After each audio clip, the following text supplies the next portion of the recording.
అందరికీ నమస్కారం. ఇవాళ నేను చెప్పబోయే టాపిక్ ఇయర్ పియర్సింగ్‌లో గన్ బెటరా? లేకపోతే నీడిల్ పియర్సింగ్ బెటరా అని. చాలామంది ట్రెండింగ్‌గా ఉంటుంది అని గన్ షాట్ అనేది ప్లాన్ చేసుకుంటారు. కానీ మెడికల్‌గా నీడిల్ పియర్సింగ్ అనేది చాలా సేఫర్ ఆప్షన్. దీని గురించి ఇవాళ మాట్లాడుకుందాం. ఫస్ట్ గన్ పియర్సింగ్ గురించి చెప్తాను. అసలు గన్ ఎలా వర్క్ అవుతుంది అంటే బ్లంట్ స్టడ్‌ని ఫోర్స్‌ఫుల్‌గా ఇయర్‌లోకి పుష్ చేస్తుంది. ఇది యాక్చువల్‌గా టిష్యూని అనేది కట్ చేయదు, క్రష్ చేస్తుంది అంతే. దీనివల్ల వచ్చే ప్రాబ్లమ్స్ ఏంటి? ఫస్ట్ పెయిన్ ఎక్కువగా ఉండొచ్చు అండ్ స్వెల్లింగ్ కూడా వచ్చే ఛాన్సెస్ ఉంది.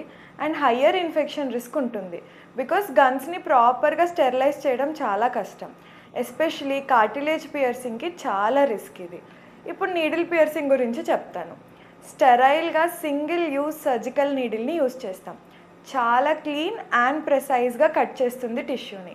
ట్రామా కూడా చాలా తక్కువగా ఉంటుంది అండ్ హీలింగ్ కూడా చాలా ఫాస్ట్‌గా అయిపోతుంది. So doctors and professionals usually recommend చేసేది నీడిల్ మెథడే. స్పెషల్ టిప్ ఏంటంటే బేబీస్‌కి కూడా నీడిల్ మెథడ్‌లో పియర్సింగ్ చేస్తే బెటర్. సెన్సిటివ్ స్కిన్ ఉన్న వాళ్ళకైతే definitely we prefer needle piercing. So ఫైనల్‌గా చెప్పాలి అంటే గన్ షాట్ అనేది చాలా క్విక్‌గా అయిపోతుంది కానీ సేఫ్ కాదు. For ear piercings, you can visit us. I'm Dr. Akshita Reddy, consultant ENT at Onus Robotic Hospitals, Champapet.